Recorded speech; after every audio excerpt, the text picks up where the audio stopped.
একজন বাবা চেষ্টা করে সাধ্যমতো সংসার শত ঝড় ঝঞ্ঝা উপেক্ষা করে সে তার সন্তানের মঙ্গলের জন্য কষ্ট করে। একজন বাবা শত ক্লান্ত হওয়ার পরেও হাসি মুখে কাছ থেকে বাড়ি গিয়ে কিন্তু কখনোই বলেনি আমি ক্লান্ত। একজন বাবা দুটো শার্ট এবং এক জোড়া চটি দিয়ে সারা বছর চালিয়ে দেয়। একজন বাবা চাপা কষ্ট বুকে নিয়ে নীরবে নিরালায় কাঁদে, কিন্তু পৃথিবীর কেউ জানে পৃথিবীতে অনেক খারাপ মানুষ আছে, কিন্তু কোথাও কোনো খারাপ বাবা নেই। একজন মা যদি ঘরের খুঁটি হন, তবে একজন বাবা ঘরের ছাদ, যার তলে সংসার নিরাপদে থাকে।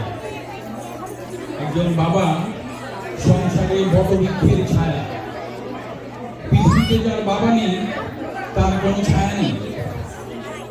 পৃথিবীর সকল বাবাকে বিনম্র শ্রদ্ধা এবং প্রণাম। ধন্যবাদ।